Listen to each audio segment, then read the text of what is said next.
What's going on, y'all? Welcome to the Onyx Report's Black Masculinist news for the day. Shout out to my boy Adam Ibmore. Sent me a document that I want to kind of share with you, kind of go over a little bit. Good.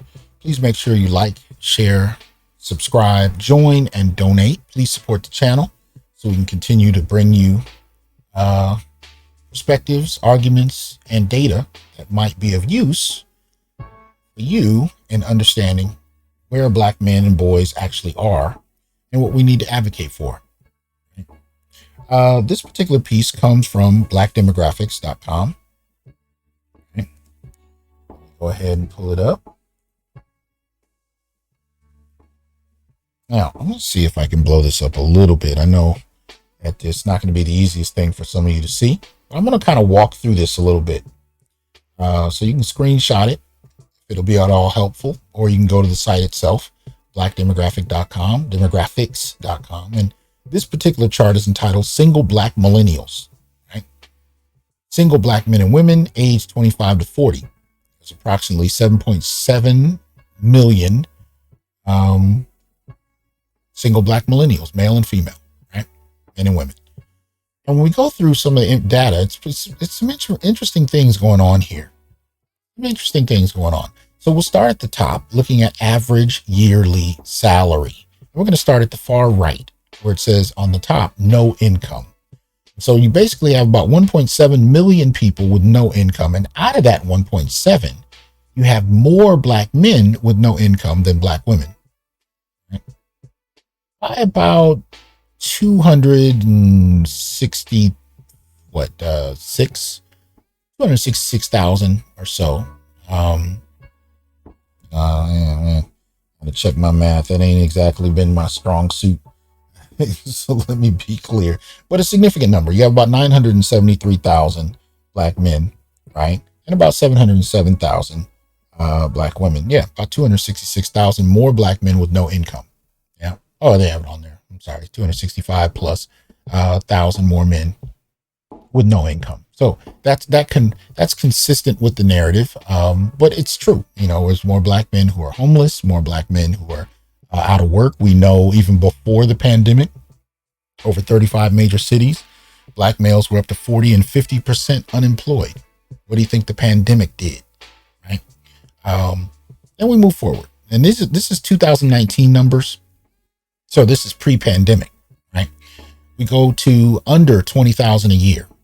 And we notice that we have 168,000 more Black women that make under 20,000 than Black men, right? So there's about almost 1 million Black women who make under 20,000, more than Black men, right? And then you get to $20,000 to $50,000 range, and you see something interesting, right? Black women pull ahead even further. 300,000 more Black women. 1.6 million, technically 1.7, who earn more in the $20,000 to $50,000 range. Right? So it's interesting. So when we look at under 20,000 and between 20 and 50,000, right, Black women tend to earn more at that range. Now we've been told, right, that Black women are ahead of Black men. Black men have to catch up. Black women have to settle if they want to be with a man because so many men can't compete. But what do we find happening after that? We get into the 50 to 100,000 range. You have 500,000 Black men and women. Right? You have a slight advantage to the women, about 12.5 thousand women more who make between 50 and 100 grand. It's only 12.5. Part of the problem is we're having these conversations in LA and San Francisco and Atlanta. We're having these conversations in urban centers where you have women who are making more, and you might see 5 of them seated at the same restaurant talking about men that they can't find because they can't find parity on their level. But when you spread this out nationally, what you find is there are actually Black men who earn. And you know that a couple of months ago, I did a show where I went through the BLS data, and we found that actually Black men made more dollar for dollar from age 18 to 65, meaning that at every dollar level, black men actually earn slightly more than their black female counterparts. But for those are for men that were employed. So this chart is looking at more than that. It's looking at those who have no income at all, so on and so forth. But when you spread it all out across the table and you control for those who are employed, black men actually make more. There's only a couple 100,000 fewer black men than black women that are in the workforce. But anyway, we get to the very last quotient, 100,000 and up.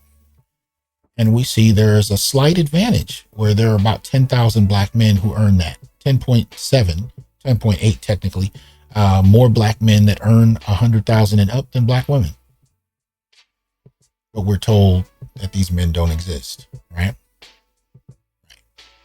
So then let's move down a little bit and let's look at educational attainment, right? Let's look at educational attainment. Educational attainment, you see that there is about 134,000 more black men who have less than a high school diploma than black women. 134,000 more black men. So it's close to 500,000 black men altogether that have less than a high school diploma. Right? About 316,000 black women. So that means black women are graduating high school in greater numbers. Black men have less than a high school diploma to a greater degree. Then we move to high school diploma or GED. This is where it gets interesting. You actually have 313,000, 313.7 thousand more black men, high school diploma or GED, right? With their GEDs than black women. Now, this is where the twist comes in. Now, a lot of these categories are just formulating the data in different ways. So you got to look at it from different vantage points, and we don't have enough time to do that today. But what it is telling us is when you factor in GEDs, black men are actually getting those. They don't lend themselves to college, let alone, elite schools to a greater degree because of that. But still, they're getting GEDs. So you actually have a 32% difference where you have more black men getting their diplomas or GEDs than black women. But when you start to look at the college level, that's when you see a dramatic shift. You go from 32% more black men getting their diplomas and GEDs than black women to 27% more black women going to college. Isn't that an interesting twist? And then when you talk about an associate's degree, about 9% difference. I think that's a 9. I can't see it that clearly. And then, of course, and I think it is. And when you talk about bachelor's or higher, it's a 22% difference. So you have black women going to college in greater percentages, greater numbers than black men. But black men actually getting more high school diplomas and GEDs than black women. Now, here's the piece to this that's not on this chart because they're not talking about entrepreneurship. You have more black male entrepreneurs than you have black female, even though black women entrepreneurs have been honored and acknowledged for their growth, and they're being supported by private and federal industries, right? Federal government.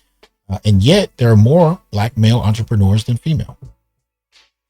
So what I'm saying to you is that even though we have a greater number of black males who are not employed, who have no income, a greater number of them that have not achieved their diplomas in high school graduation, who haven't achieved their high school diploma, even though we have greater numbers of them, greater numbers of black men that are homeless, greater numbers of black men who are incarcerated, you still find that black males, despite all of this, and they're not going to college to the same degree as black women, they're still achieving. More entrepreneurs, more making 6 figures and up, more actually at each level, according to the BLS data, in terms of employment. For those that are employed, which this chart, examines more of, it doesn't limit itself to employment. The point being, I've said this before, we are doing better and worse than black women at the same time. The issue is, for those who are doing better, they're not doing better because anyone or any institution has supported them. They're doing better despite not having the support. And if black men can do better without the support, what happens if they get it? Hell, what happens if black men urge each other and support each other? Even in terms of media representation and scholarships and grants and various opportunities that we can provide those to each other. Because nobody else seems to be coming for black males at any level. Those who like to use our name and experience for their benefit do so for just that reason, their benefit. They won't even prioritize their own boys. Anyway, more here than I think many of us know, but amongst millennials, right? So that's what this, again, we got to remind ourselves what the context of this chart is. It's dealing primarily with millennials, and it's looking explicitly at their achievements in regard to salary and education. But when we look past just millennials, we find that black men actually earn more at every level from age 18 to 65 than their female counterparts for those that are employed, despite having, greater numbers of those unemployed, those who are, who have no income whatsoever. And of course, in terms of education. So my point here is that black men are doing better than we think and than most know, despite not having any help. Carry on, brothers. Peace.